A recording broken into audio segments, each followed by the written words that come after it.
Good afternoon, everybody. It's the Close of Business Tuesday team, and we are really lucky to have a fantastic Middle Eastern and national security scholar with us. Dr. Ken Pollack is a resident scholar at the American Enterprise Institute in Middle Eastern Affairs.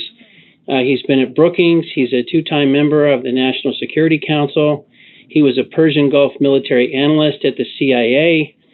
He did some work for the Joint Chiefs, and he's the author of 10 books, including Armies of Sand, The Past, Present, and Future of Arab Military Effectiveness, Unthinkable, Iran, the Bomb, and American Strategy, A Path Out of the Desert, A Grand Strategy for America in the Middle East, The Persian Puzzle, The Conflict Between Iran and America, and The Threatening Storm, The Case for Invading Iraq. So, Dr. Pollack, first of all, just a huge welcome. Thank you so much for joining us. Thanks so much for having me on. Great to be with you. Fantastic. Well, guys, let's do just a little pregame to set the stage for a discussion. Mike, what's going on in your world today? I think you said something, wanted to talk about floating storage and balance of payments. Yeah, I think what's come up here as topical in the last couple days, maybe over the weekend, is these rumors that Iran is just going to open the taps and flood the markets, and that's gotten people to start really concentrating on supply again. And so, what we want to show is what's going on right now in the markets, and we're going to start off essentially, what the global floating storage looks like, and we have it on the screen right now. You can see it. Back in June, we peaked at roughly 210 million barrels in floating storage, which is the white line, and now we're down near 85 million barrels. And if you look at also Asian, inventories or floating storage, they were around 151 million barrels, and now they're around 52 million barrels. So they've come off 60 to 65%. And on the yellow line, you can see what's going on. This is U.S. Inventories have just kind of bounced back up, and that's kind of why U.S. time spreads really not improving that much, but we've seen Brent time spreads move a lot. So that's one of the things we wanted to show. The second thing we wanted to talk about was this whole issue with Iran and what that means. What this chart is a little bit busy. What the white line shows is U.S. crude oil production. You can see it obviously peaked sometime in March and now is down.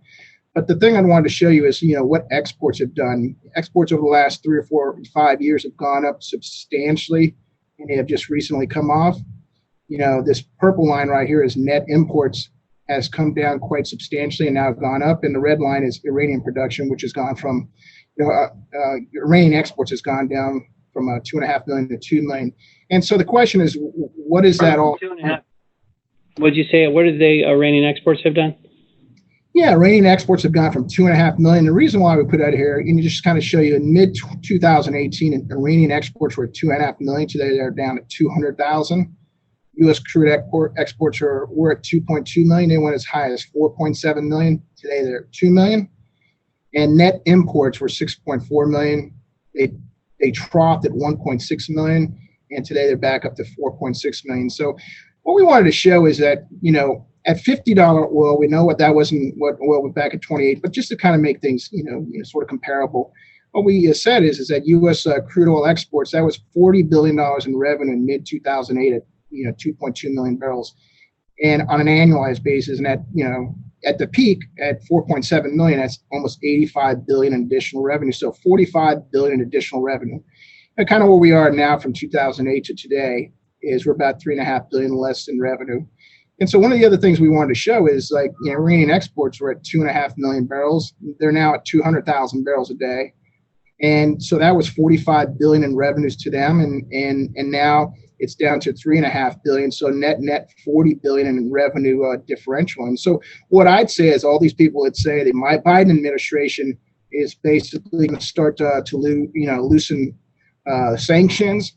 And that's fine. That's a political issue. And, maybe they do. The issue is there is a balance of payment issues to look at here. I mean, the U.S. having them off the market has been beneficial to others in OPEC, but really most beneficial to the U.S. And as we allow them to come back to market, they're going to take market share. Price is going to be affected. U.S. production is going to be affected. So the incoming president should be thinking about this balance of payments as opposed to just a political solution to appease Iran. And so, like I said, it's come up in discussions in the last couple days. The reason why it's important is because when we got the OPEC Plus meeting a week ago and got some guarantees there that we're only going to be raising production 500,000 starting early next year, I think this whole new supply issue got put to rest. Now it's starting to rear its ugly head again. It's not affecting prices of yet, but it's something to watch out for. Okay. Thanks, Mike. Matt, this is probably a good time. Your team's been doing some work updating the oil macro and the outlook for 2021. You want to hit those highlights?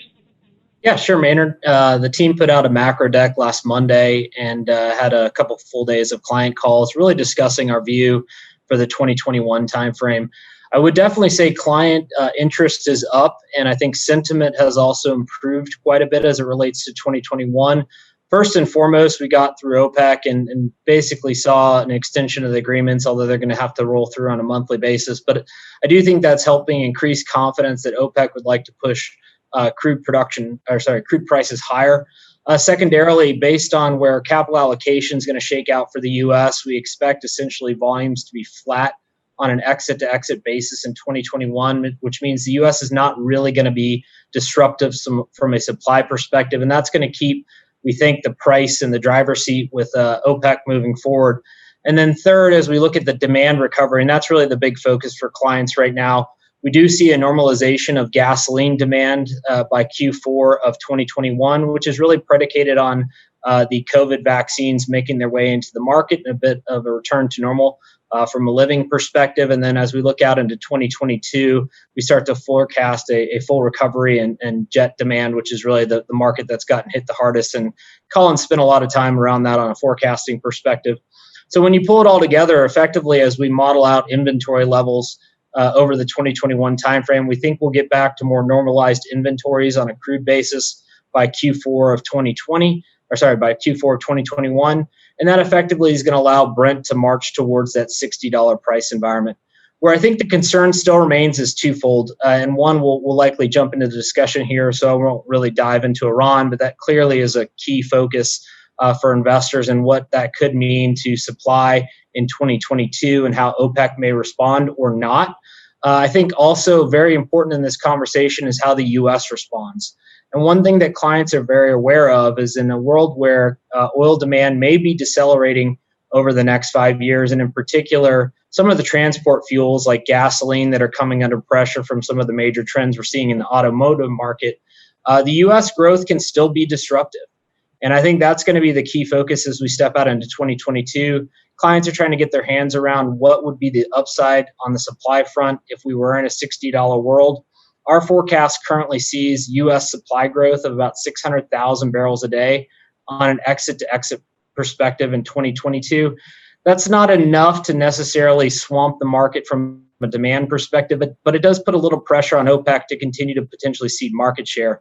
And so while we are constructive on 2021 crude prices and we do see upside to $60 Brent, we're going to have to see how this market plays out over the next 24 months and really assess how impactful U.S. growth is over the medium term and how OPEC responds to that.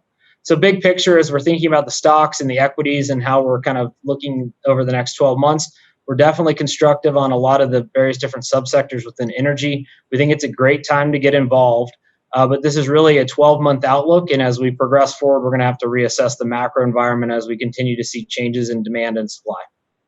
So Matt, just one question. Colin, you might want to jump in on this one, but in 5 years, won't the world have more gas burning vehicles than it does today? Even though we're adding a lot of electric vehicles, in 5 years, we'll still have more gas burning vehicles, will we not?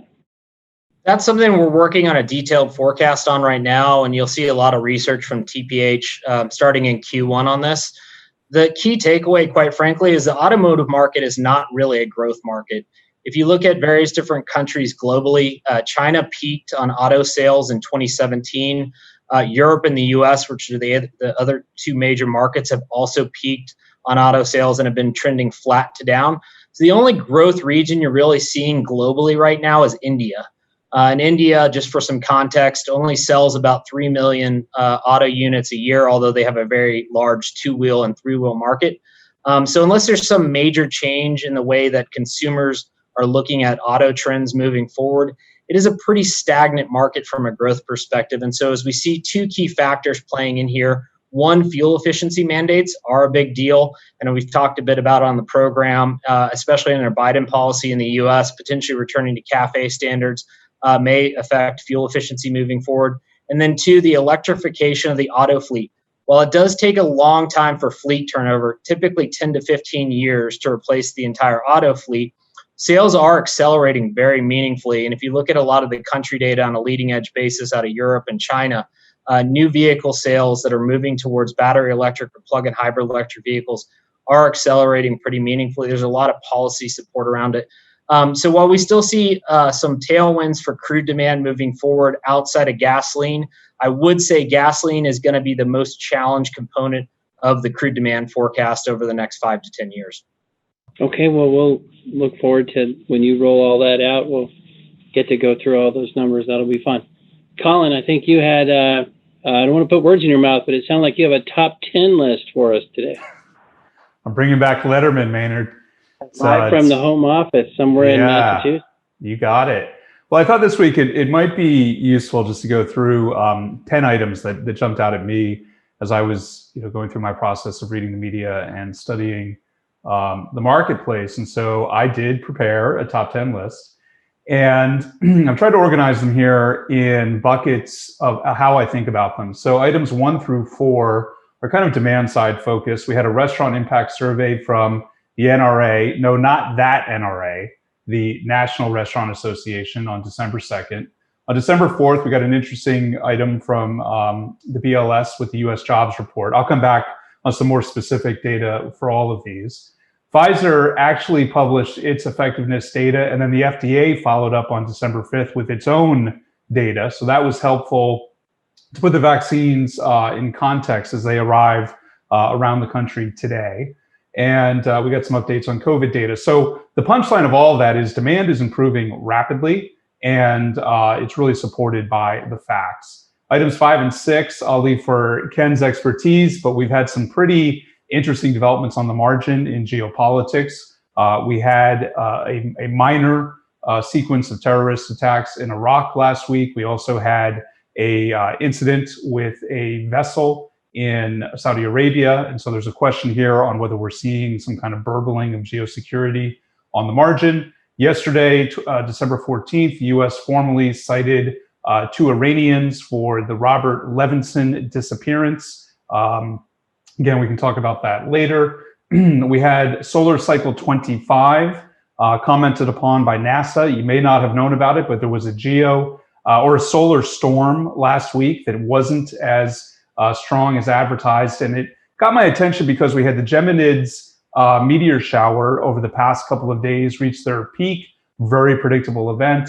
You're probably aware that Saturn and Jupiter are about to be in this conjunction, visible from Earth for the first time since the year 1226. Again, very predictable. And yet here we are still trying to learn about the solar cycle and not able to predict in real time stuff that happens 2 days into the future. So a very sober reminder for all of us to not overstate our ability to forecast the future when it comes to climate and the geomechanisms that guide climate. And then finally, 3 items that really fit into the climate story. Paris had its 5th year anniversary. The United Nations and others commented on that. We had a tweet from a company called Innovex responding to a purchase order they put into North Face, and then the climate activist Naomi Oreskes published in Scientific American. So here, the point I would make is kind of bookending those first items. Paradoxically, we're seeing an increase in climate activism, which I read as supporting evidence that demand is picking up and we're sort of returning back to something that looks a little bit more normal. So let me now, in the balance of time, just quickly go through some of the data. I mentioned the Bureau of Labor Statistics with the November labor report. Take a look at this. Mining, quarrying, and oil and gas extraction, the unemployment rate is now 19.2%. That is higher than the unemployment rate in leisure and hospitality at 15%. And when we look at the stronger sectors, we see financial activities and government more in the 3.4 to range. So a reminder, as we're in this holiday season, that many of our brothers and sisters in the industry are really having a tough time. On the Pfizer data, really just stunning performance. When the initial news reports came out that the vaccine was 95% effective, I think many of us could be forgiven for being a bit skeptical about how high that number is. But I mean, this is a pretty robust study. 40,000 people roughly participated in it. This is basically the placebo not working. This is the vaccine. It is working. I'm not qualified to really comment on the biochemistry of this, but as somebody who spends a lot of time wading through statistics, I find this report extremely impressive. And I think that we have here an agent that could get a lot of work done in a very short period of time. I mentioned Naomi Oreskes. She's out with an article in Scientific American talking about science denial, and it's a bit of an anti-hydrocarbon piece. One thing that jumped out at me was at the very bottom of that article, with no sense of irony, the next article is "Scientists failed to use common sense early in the pandemic." Again, another reminder of, let's be a little bit humble about our ability to forecast things. The World Meteorological Organization published on December 7th their annual State of the Global Climate. Again, 5th year anniversary of Paris, so worthy of a look and quite a detailed assemblage of data. I mentioned Solar Cycle 25. I like this. NASA keeping it easy for us. You are here. We have some form of a bell curve coming, and we were not able to predict what would happen on December 7th with this coronal mass ejection event that was actually weaker on the magnetic field than anticipated. I mentioned the Innovex incident. Many of you maybe saw it on LinkedIn.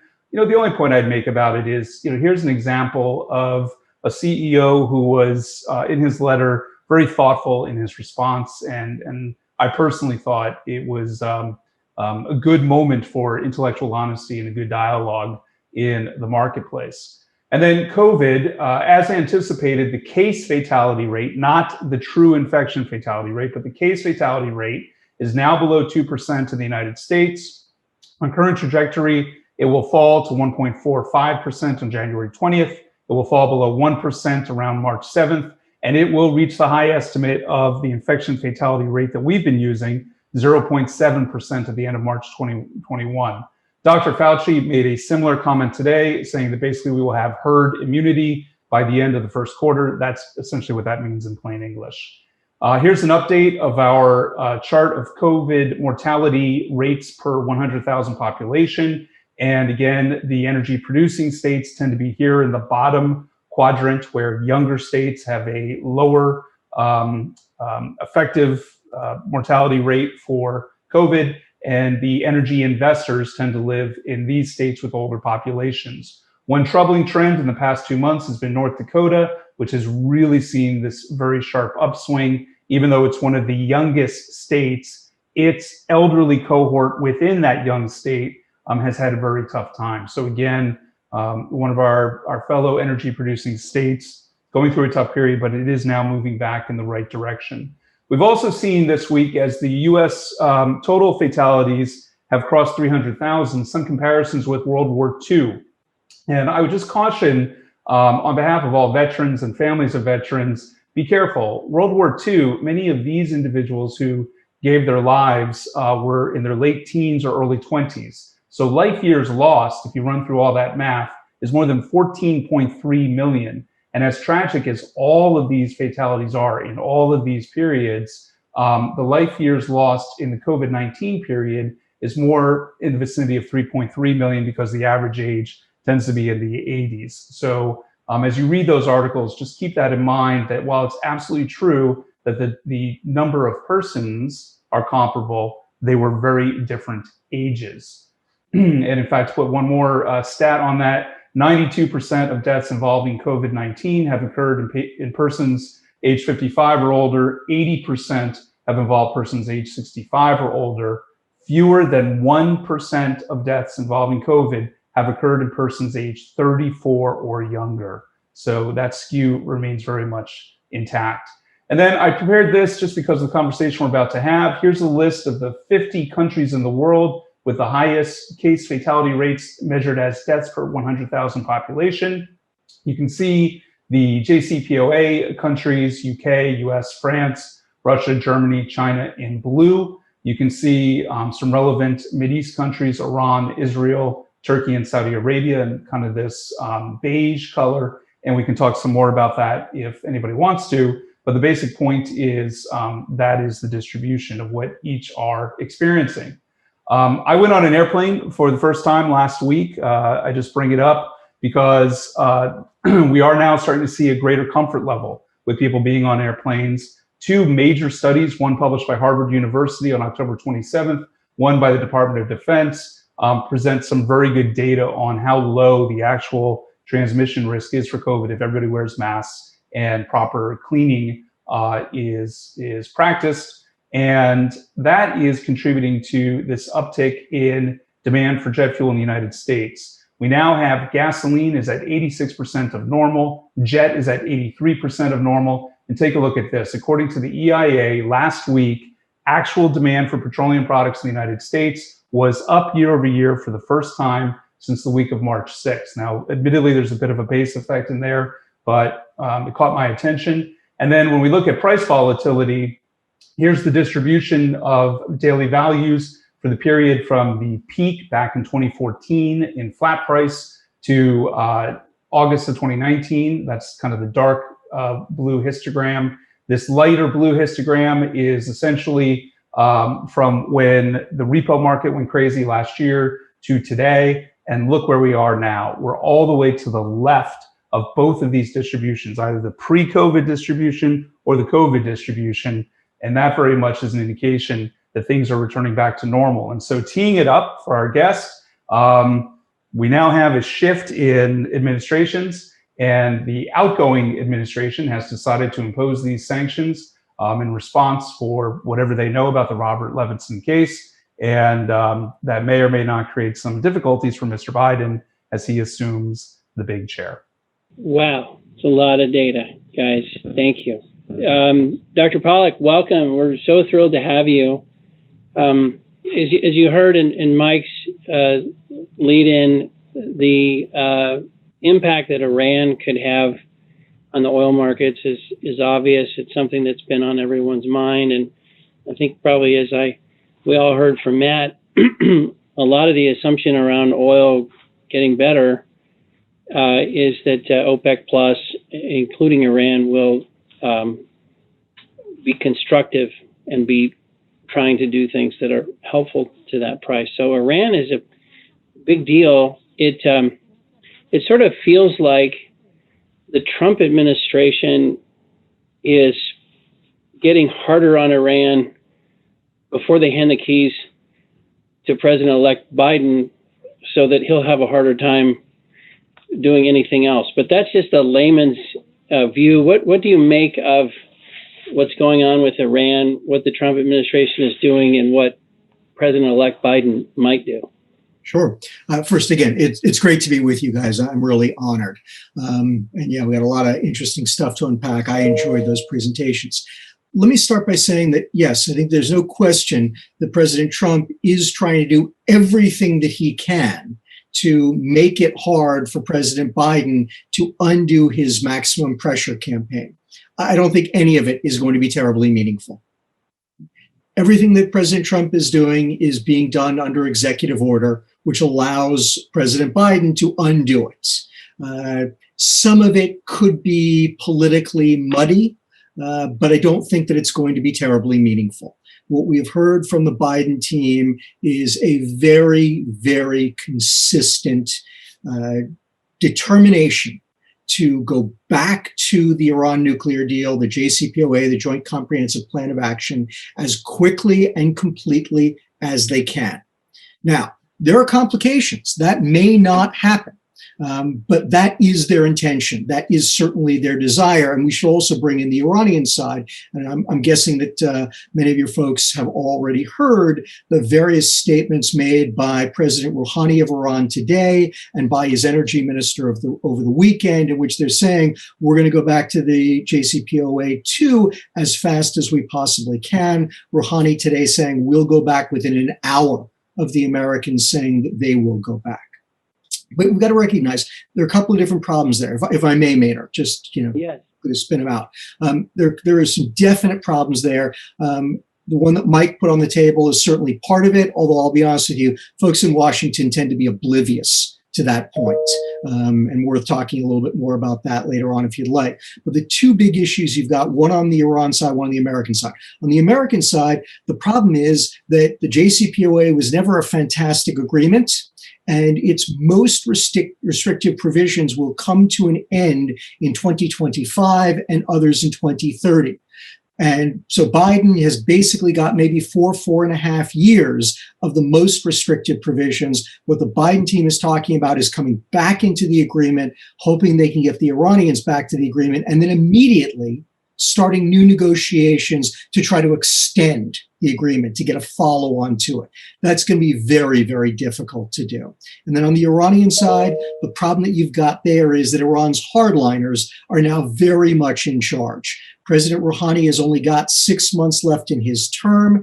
The Iranian elections in June will almost certainly produce a hardliner. It's not clear that Rouhani can deliver on a return to the JCPOA even now, because he is already a lame duck, right? So this is what Biden is hoping to do. Whether it happens, different question. So there's so much in there. What would you say? We saw the death of the Iranian nuclear, the physicist. What is going on with the Iranians' progress towards a nuclear weapon? Because I loved what you said there. Washington doesn't care about balance of payments, and I mean they do, but the dollars and cents and the industrial side of all this, I mean they're just fundamentally focused on national security. Which that's their job. But what is going on, do you think, with the Iranians and this nuclear program of theirs? And is the Biden administration, do they think we got to get back into this to check the progress they're making in that program? Or what is the status of all that? Sure, great. I love the way that you tied it all together at the end. So just to pick up on the point I made before about the obliviousness of Washington to the basic facts that Mike is putting out. I mean, just also remember, you got a lot of folks in government who aren't great at economics, right? 2 years ago, actually not even a year ago, President Trump didn't realize how much money the United States made off of oil exports, right? And so it was gleeful when the price of oil was collapsing. And it took the Texas congressional delegation and all of you people trying to explain to him, right, for him to realize, holy mackerel, I got to try to shore up the price of oil as well, right? So Washington is just behind the time in terms of the basic economics of the United States as it relates to energy. That's still part of the issue right now. But then beyond that, with regard to the killing of Mohsen Fakhrizadeh, that's the Iranian nuclear scientist, and what's going on there.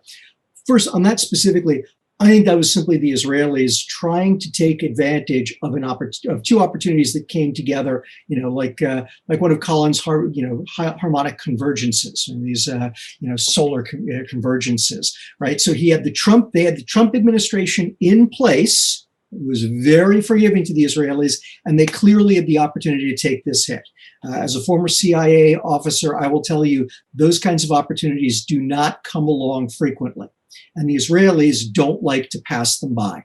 So I think what happened was they were simply taking advantage of that moment. But again, it speaks to this wider issue of, the geopolitics are out there, right? And, in the region, I can tell you, in my conversations with the Saudis in particular, they are acutely aware of what the renovation of Iranian oil exports could mean to them. They're watching Libya come back online strong.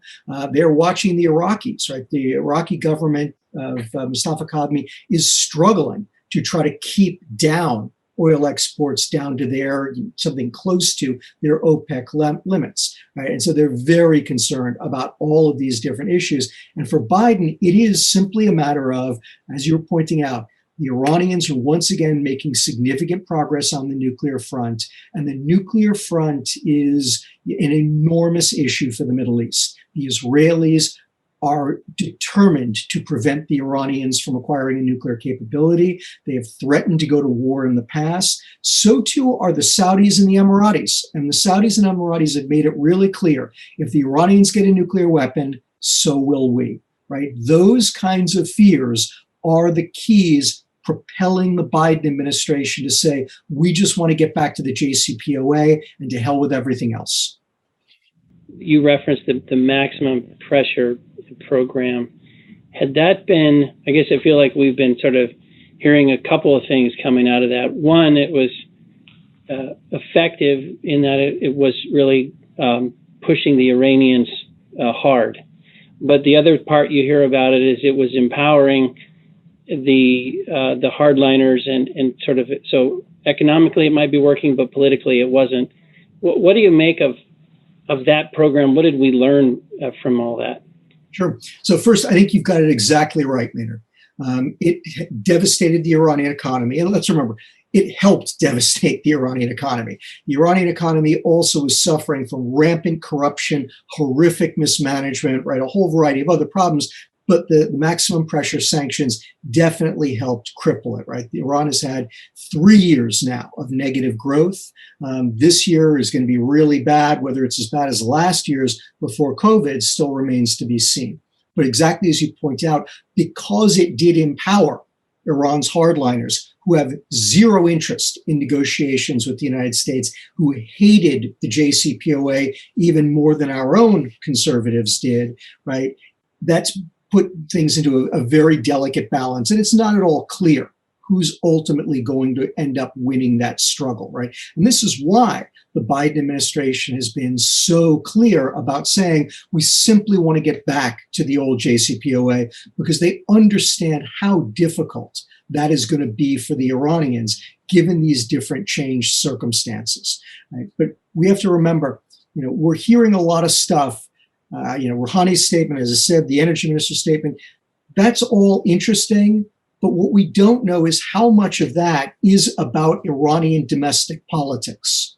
How much of that is the moderates like Rouhani trying to put pressure on the conservatives by saying, hey, if we go back to the JCPOA, we're going to be exporting oil out of our ears and we're all going to get rich. And isn't it going to be wonderful because it's going to solve all our economic problems? They know that's what the Iranian people want to hear. And by saying things like that, it makes it hard, in particular, on the one guy we haven't talked about but need to, that is Iran's real ruler, the supreme leader, Ali Khamenei, right? Khamenei simultaneously tends to be a hardliner, hates the Americans, hated the JCPOA, but he wants very much to be the father of his country. He doesn't like to see his people miserable. That's how Rouhani got him to go along with the JCPOA the first time around. And so these statements that they're making, that may really be designed to put pressure on Khamenei to say, if you don't do this, your people are once again going to be miserable. One thing, Dr. Pollack, I'm just thinking about your background. You were a two-time member of the National Security Council, and you've seen this from other angles, the CIA, et cetera. It seems like through, if you think about treaties with adversaries or potential adversaries, a lot of the disarmament with the Soviet Union, that seemed to be an effective use of treaties. If you think about North Korea, it seems like we first struck a deal with them in '94, and it just got worse and worse. And so there's schools of thought about treaties being good or bad, and then there's the thought about, well, you've got to verify these things or they're not worth anything. How did you, as a security professional, or how did the NSC, what do you think about the use of a treaty or a summit or some sort of agreement to try to improve our security? Can it really be done, or how is it just too case specific? It can be great, but it's also very hard, right? And what you need to have is parties who both see the agreement as ultimately benefiting them, right? Now, both sides are going to be unhappy with any agreement. You guys all know this, right? There's no agreement worth its salt that one side doesn't look at, hopefully both sides don't look at and say, yeah, I wish I got more of this. Right. In some ways, that's the best example. You've got a good agreement when both sides are saying, I wish I'd had a little bit more, but I can live with this. Right. So both sides need to look at it and say, this is benefiting me. And so whatever costs I'm paying are still outweighed by the benefits that I'm accruing. Okay? The second issue that you're going to have there is that for that reason, it's going to be tough because neither the US Senate nor the Iranian hardliners really seem to be in a place where they can accept anything acceptable to the other one.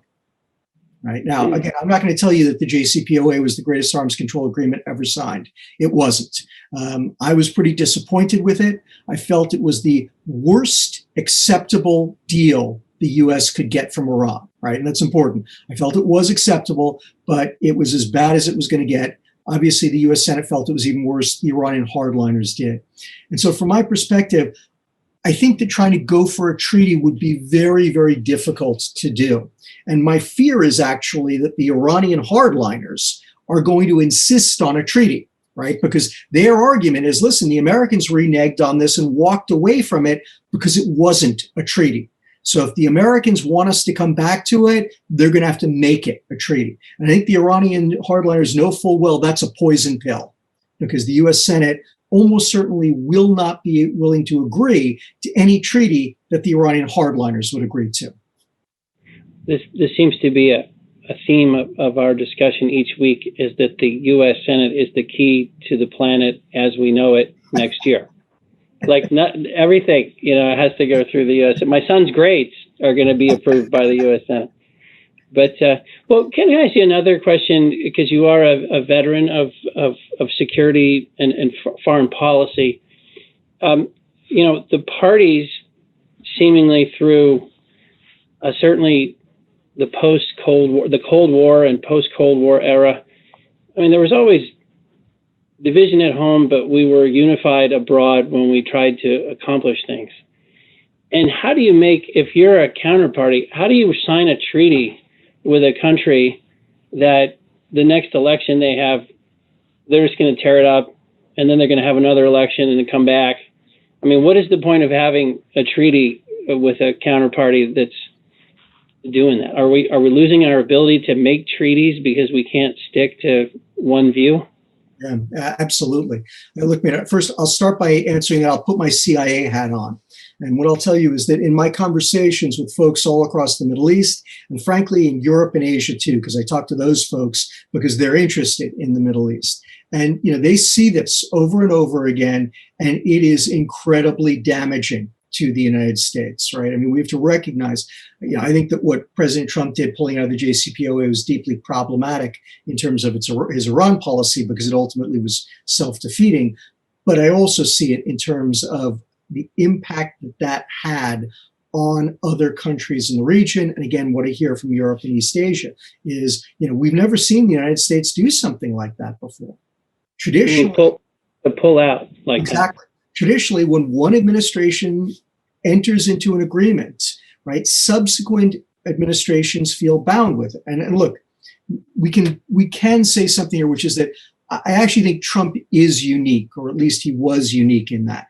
I don't think any other American president, I don't think any other administration, even another Republican administration, I am absolutely convinced they would not have pulled out of it, right? Ted Cruz, Marco Rubio, they would have complained about it. They would have blamed Obama for it. They would not have walked away from it.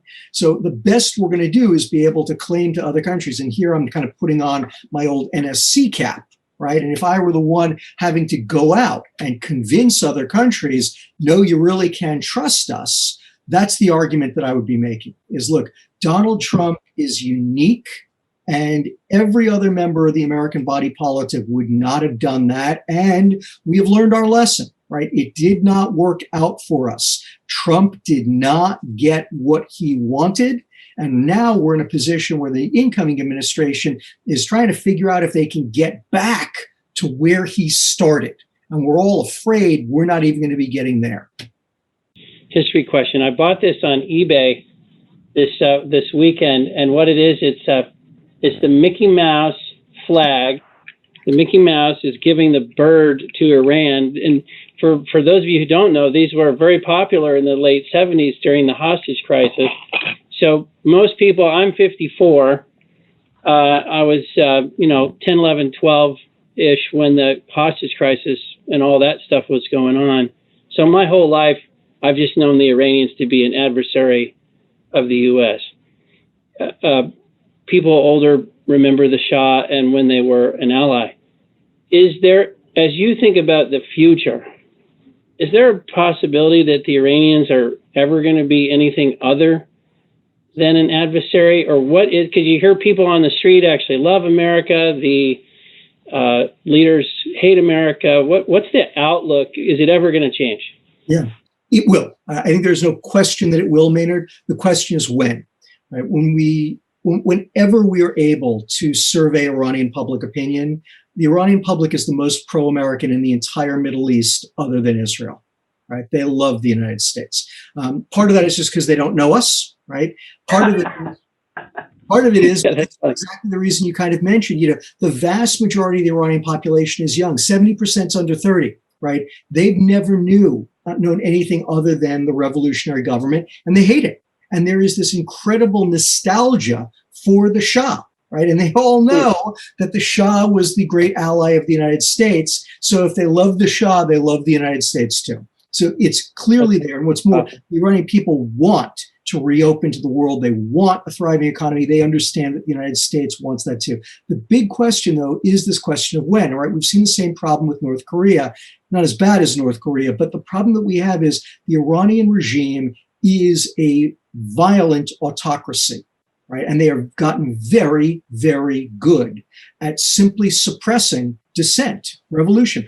I have seen bids at revolution in Iran in 1999, 2000, 2003, 2009, 2013, 2017, and 2019. And every single time, the Iranian regime was able to crush it. So it will happen. It's just a matter of when. Ken, so far we've talked about strategy. There's also tactics, and we're reminded that the Americans had a strike against Soleimani at the start of 2020, and of course, as Maynard said, the Israelis appear to have had a strike at the nuclear scientists at the end of 2020. What would be your expectation on retaliation, if any, by the Iranian regime? Is that something that we should be looking for? And would it be contained to energy markets or shipping, or could it be in non-energy in a different country just to stir up the pot? Sure. This is a great question, Colin. At least try to give you a few different quick answers because it requires several different quick answers.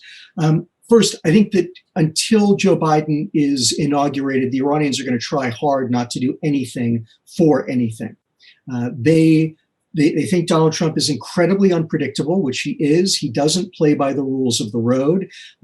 He did nothing when the Iranians repeatedly struck Gulf oil exports, right, which is something that the Carter Doctrine and the Reagan corollary have been saying is a vital national interest for over 40 years. I don't think that Trump had ever heard of the Carter Doctrine. They did nothing when the Iranians hit Abqaiq. I mean, my God, that's just stunning. And then we turn around and kill Qasem Soleimani because they rocketed a base and killed a few American soldiers, right? This makes no sense to the Iranians. This is the polar opposite of what they have seen from every American administration. So I think it's very clear. They want to get Trump off the stage. And I think they're also afraid that Trump would love to go out with one final flourish and smash them going out the door. So I think that what you're going to see is an Iran that is going to try to white knuckle it. No matter what we do, no matter what the Israelis do, they're just going to try to take it and move on. If Trump does something, my guess is you will see something like the ballistic missile strike they did in response to the Soleimani killing, right? Totally perfunctory, just, blowing off a few missiles for honor's sake, right? I suspect that's about the most of it. Now, once Biden comes into office, first, I don't think Joe Biden has any interest in striking Iran. Right? I think that the only reason that Joe Biden strikes Iran is if the Iranians themselves do something really egregious. right? And let's remember, American presidents, particularly Democratic presidents, have found all kinds of reasons not to retaliate. President Clinton was in office when the Iranians killed 19 American servicemen by blowing up Khobar towers in Saudi Arabia, did nothing, right? So point number one is, I only think that Joe Biden does something if Iran has started. Point number two, more broadly, I think that what we're seeing with the Iranians, and we've been seeing this for a long time, the Iranians understand full well that taking the United States on in the conventional military realm is the dumbest thing they could do. We completely overwhelm them. And I think what we've learned from the Iranians increasingly is they're going to try to hit us where they think we are weak and they are strong. Terrorism, cyber, diplomacy, right? I think their big retaliation, if you want to put it that way, for killing Qasem Soleimani is trying to get the United States out of Iraq, forcing us out of Iraq. I think as far as the Iranians are concerned, and they've said this over and over again, if they can force the United States out of Iraq, that would be the greatest achievement of Qasem Soleimani's career. Ken, maybe as a follow-up question to a comment earlier, I was curious to get your views on current relationships between Saudi and Iran. And the reason I ask is, as we step into 2022, if we do see Iranian production come back to the market, Saudi's really helped control OPEC, potentially with a pretty heavy hand, and has kept a lot of the producers in line. And if that relationship is obviously in a pretty fragile state, the question is Saudi going to be willing to cede market share or volumes in order to allow those barrels to show back up, especially if they don't get participation with the remainder of the OPEC nations? Sure.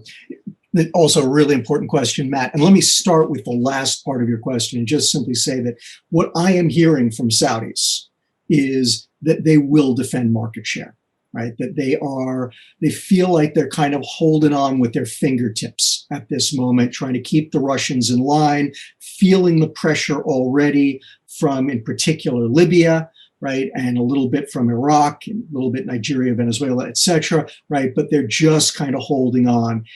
A lot of conversations I have with them are about just this issue. They are very concerned about Iranian oil coming back strong and Iraqi oil coming back strong because Kadhimi can't keep a tight grip on the Iraqi oil industry, and Libya potentially coming back, right? They're very concerned about this. As I said, at least in my preliminary conversations with them, they're all saying that they will defend market share. Now, I'm an American. I'm also an American who talks to all these other governments, right? So that may be just for my, that may be them trying to broadcast this message to me and hoping I'm going to broadcast it back to my Iraqi friends and other friends all over the place. But that is what I'm hearing from them. Now, to the first part of your question, the Saudis, the Emiratis, the Kuwaitis, they are very concerned about this state of affairs.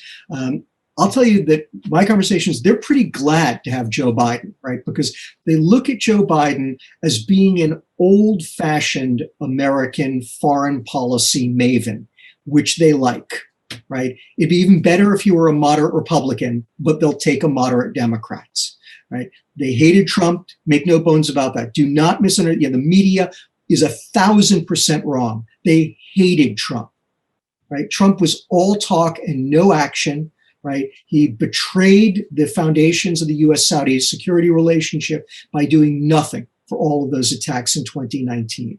They also hated Obama, right? This is not a partisan thing. They hated both of them. What they want is they want an old-fashioned American who understands the value of those alliances and treats Iran as an adversary. Now, they know that Biden wants to come back into the JCPOA. They're hoping he will be more solicitous of their views and will be willing to take on the wider security issues in the Middle East, even if he does come back into the JCPOA. And that's the push they're going to make, is fine, we know you want to come back into the JCPOA. Go ahead and do that. We'll hold our noses. Now let's talk about what we're going to do to push back on Iran in the region.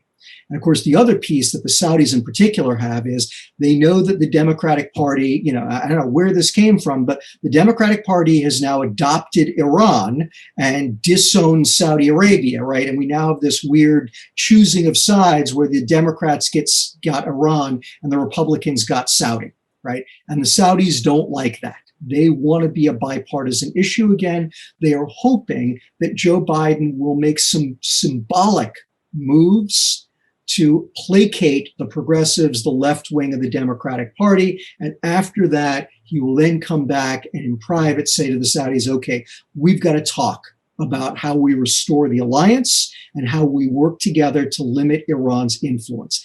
That's what the Saudis are hoping. If they get that, I think that you will see a much calmer, cooler Saudi Arabia. If they don't, that is going to be very frightening to them.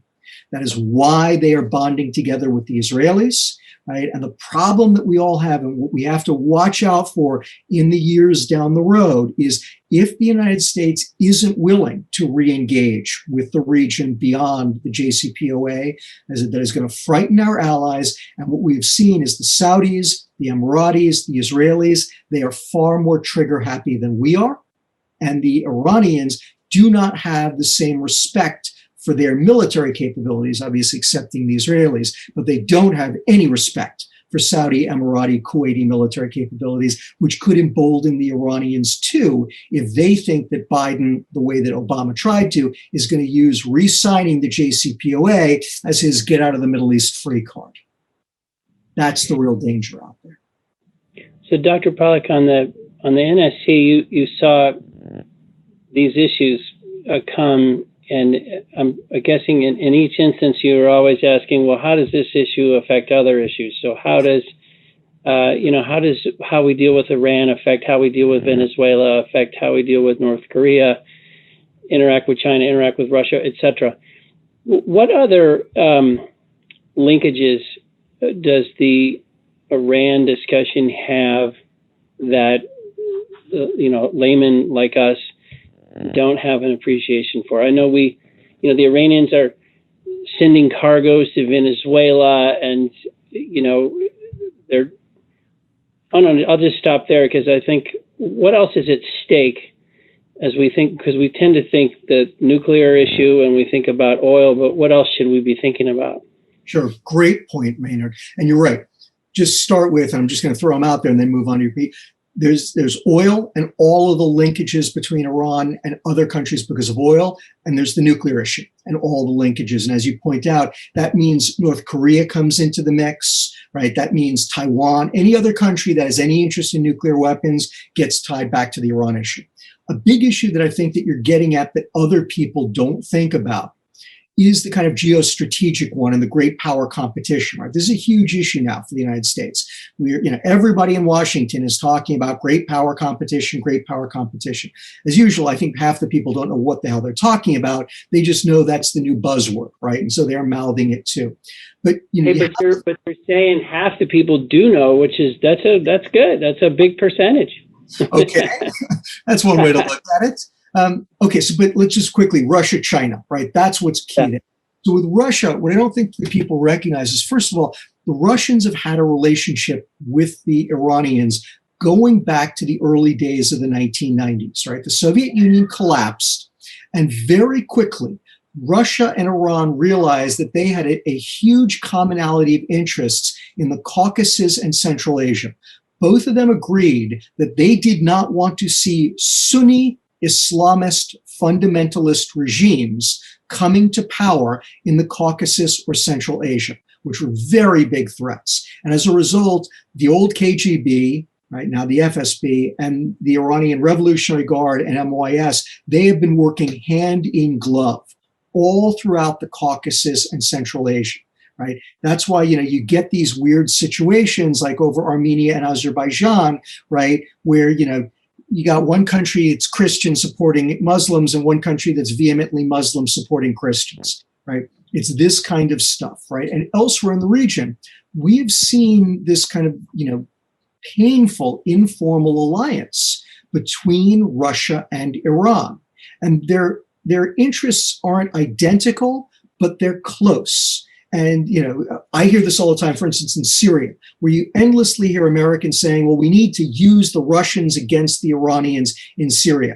And it never works. And it never works because the Russians look at the Iranians and say, yeah, we don't have the same interests in Syria, but they're kind of close. But we need the Iranians for a dozen other things. And we're not going to burn the Iranians on Syria and risk all those other things that we need, right? So there's that piece with the Russians. And there's a similar piece with the Chinese. The Chinese don't particularly like the Iranians. And frankly, they don't like the Iranians getting a nuclear weapon and destabilizing the Middle East. Right? That's bad for the Chinese. One of the more interesting things out there we're thinking about, the Russians, and Mike would make this point if he were talking now, right? The Russians' interests, right, are inimical to our own, right? They want to see Middle Eastern oil evaporate, disintegrate, atomize. The Chinese want Middle Eastern oil to flow, right? In that sense, it's much more like our perspective. But the Chinese also have interests in the region that are helped by Iran, right? The Iranians go to them and they cut them sweetheart deals on oil, right? And they will buy Iranian weapons and they will give Chinese weapons, and they will give the Chinese access to ports and all kinds of other things that the Chinese won't otherwise get. And so the Chinese also have this kind of strange relationship where at one level you can look at their basic interests and say, what the Iranians are doing is terrible for the Chinese long term. But in the short term, what the Iranians are doing is great for the Chinese. That's really fascinating. And it's reminding me that the 10th anniversary of the Arab Spring is coming up. So I was really curious to hear your comments about this younger population that has only known this regime that they're not particularly enamored of. Is that something that people are aware of? Do they even think in terms of those anniversaries? Is it something that's going to affect behavior? Are we going to see some risk that the elections themselves become the catalyst for a movement from below? I haven't heard anybody else talk about that. That's really interesting. Sure, it's a great point. And of course, Colin, while you're right that we're coming up on the anniversary of the Arab Spring, we've passed the anniversary of the Green Movement in Iran, right? Which I would argue, they're the same thing, right? The Green Movement in Iran in 2009 was the Iranian version of the Arab Spring in 2011. And you will note it passed without a mention, without a peep, right? And, to your question of do people think about it? Absolutely. The Iranian regime and the Iranian people are acutely aware of all of that stuff. The problem is that the Iranian regime is so acutely aware of it that they work overtime to ensure that it doesn't happen again, right? And what we have seen is that the Iranian regime, which is in some ways, utterly benighted and completely Luddite, right? The one area where the Iranian regime is cutting edge is cybersecurity, cyber control, and the use of information technology to control their own and suppress their own people, right? And, going into this election, there is no question in my mind that they are looking at this election and saying, okay, we saw what happened in 2009. We saw what happened in 2013. We are not going to let either of those things happen again in 2021, right? 2009, massive revolution against the regime that the regime had to crush and didn't like crushing it. 2013, they allow a moderate to run and he wins this enormous victory that then allows him to push for the nuclear deal with the United States, which of course the hardliners hated, right? I think it's very clear those two examples are front and center in the minds of Khamenei and the hardliners. And my expectation, I know it's the expectation of other Iran experts, is that the Council of Guardians, this unelected body that vets all candidates, they are not going to allow a single moderate or a single reformist to run for president. Because consistently, what we have seen in the past is if they let even one, no matter how obscure, Maynard has outed himself in terms of his age. I could do the same. We're basically the same age, right? Back in 1997, when Mohammad Khatami won election, nobody had ever heard of Mohammad Khatami. He was this obscure former culture minister. All the Iranian people cared about was he was a reformist, right? And so they voted for him overwhelmingly. And that, I think, sent the message to the regime. We can't even allow obscure reformists, right? We can't let some guy who pushes a hot dog truck in the streets of Tehran run for president if he claims to be a reformist, because all these people will vote for him just because he's a reformist. That's why I think, and as I said, that's why seems to be a consensus that we're likely to get a very hardline Iranian president because they're not going to let anybody else run. Dr. Pak, we're maybe time for just a couple more questions. One is you worked at the CIA. You've been around Washington and the national security establishment for quite a while. Do you think, I think that the Trump administration was characterized in some ways by, lots of infighting, lots of institutional issues. The president would question estimates that came out of various agencies and things like this. What do you think the state is of our national security apparatus? Whether it's the CIA or Homeland Security. I know this is a wide sweeping question, but you just started to get the period, the Trump administration, the country started, I think, I don't know if it's losing faith in some of these organizations, but so many questions were raised that hadn't been raised previously. You worry about their morale and effectiveness and what's going on and what happens next. So I'm sure there's a question in there somewhere, but what would you tell us about all that? Sure. So for those of you who liked the way Donald Trump did things, I have bad news. For those of you who didn't like the way Donald Trump did things, I have good news. I think that Joe Biden is clearly going to try to restore kind of the old order, right? And when I look at his picks for the different top national security posts, that's clearly the case, right? These are very, very bright, very capable, competent, and very centrist personalities, right? These are people who've been around a long time, whether it's, my old friend Tony Blinken or old friend Lloyd Austin or Jake Sullivan, right? Whoever you look at, these are people who've been around a very long time. They understand how to get things done, right? And that's a really important thing, because I can point to other members of the national security establishment who are also, old timers, and they've been around and they're utterly incompetent, right? They have no idea how to get anything done in Washington.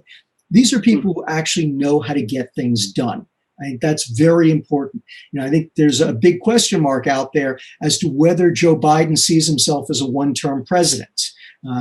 I suspect he may, and therefore, I think he's approaching it as, I don't have a whole lot of time to muck around, to screw around, right? I need to get things done. I need to get them done quickly. And that means I need to have people who understand how the federal bureaucracy works, who know how to move it, because it is a vast, ungainly beast, and are going to be able to restore these processes, right? Trump was, I'll be kind to him and say, the great disruptor.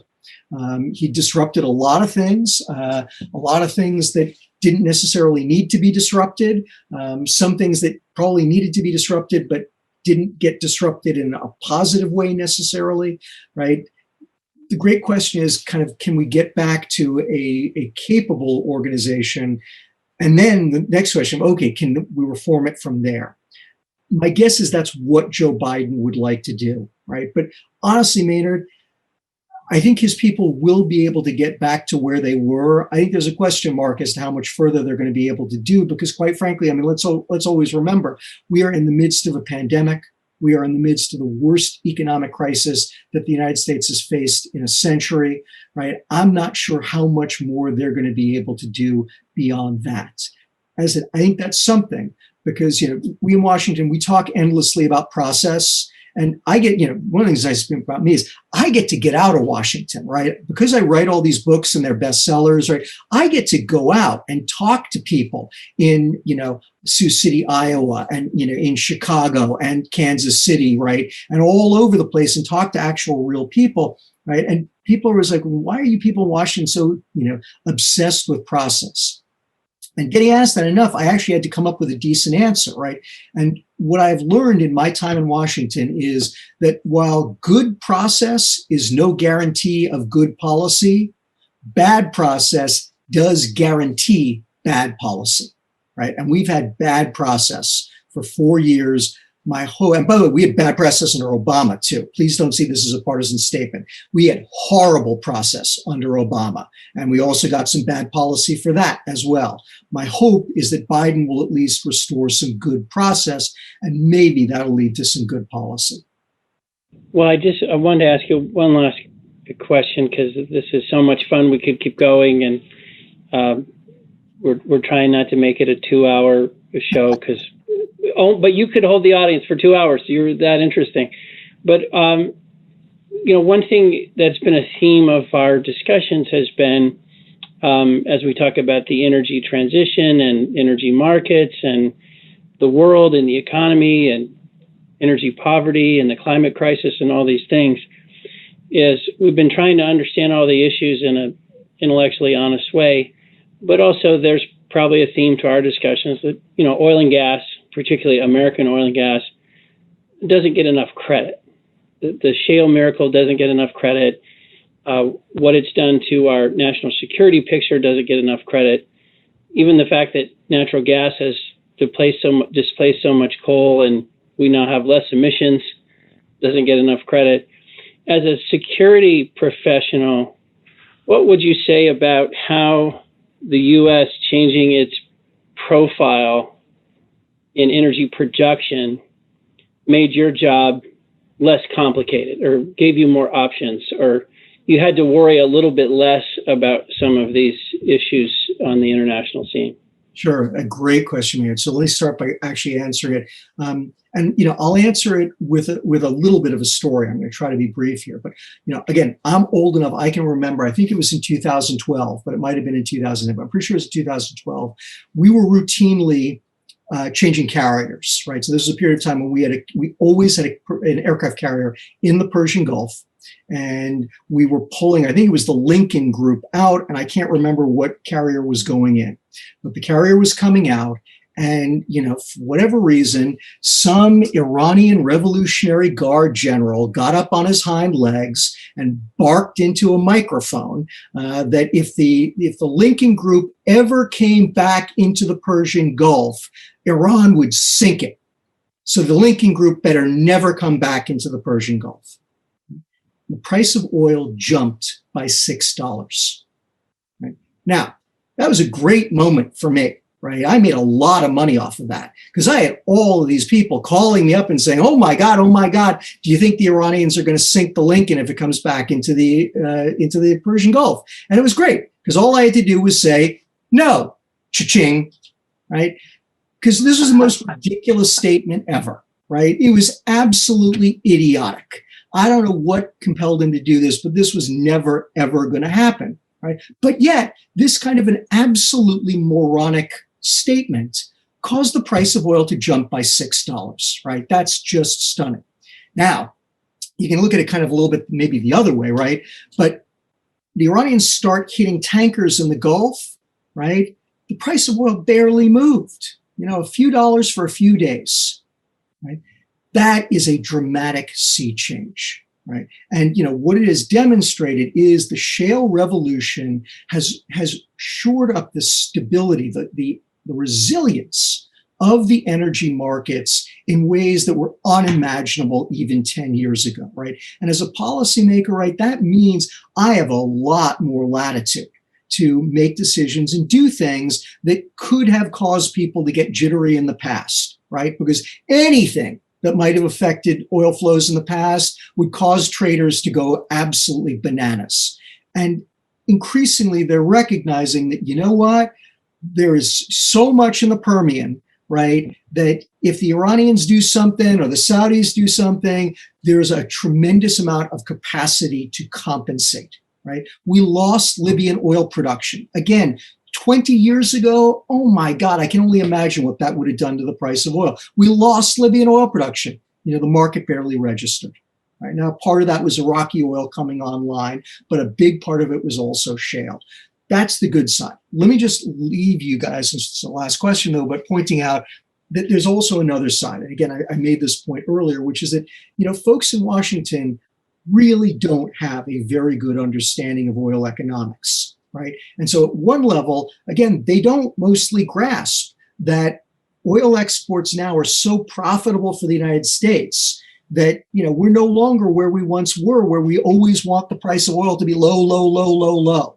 Right. That actually, some of the economists, some of the smartest economists are coming back and saying it's not at all clear whether it's better for the U.S. to have high oil prices or low oil prices. Right. In the net, it may actually be better to have higher oil prices given how much oil is actually, again, contributing to the US economy. Most folks in Washington don't understand that. What they also don't understand, though, is that the resilience of the market, the flexibility that the shale revolution has created, does not mean that we can forget about oil, right? And you hear this mythological term, oil independence, thrown around by people in Washington who now believe that, well, there's so much oil in the world, we don't have to worry about it at all, right? Saudi Arabia could collapse overnight, or hell, the US domestic industry could collapse overnight and it wouldn't matter, right? And they don't understand how the energy market continues to underpin the entire global economy. And so one of the things that I do have to fight back against is simultaneously saying to people, hey, we don't have to worry about dramatic price fluctuations because someone in the Middle East stubbed his toe the way we once did. But we also can't just forget about oil, right? We have to be in the middle. And what I found over my 32 years in Washington is we have a really hard time understanding that in between, right? We go from pillar to post. It's either all important or unimportant altogether. One thing you just said, let me just try it out on you. It makes me think that part of Washington's focus on alternative energy, green, the climate, and we all understand why those things are a real focus. But if your starting assumption is, I have plenty of oil, I do not need to worry about oil, I've got all the oil I'll ever want, it frees you up to only focus on one part of the equation.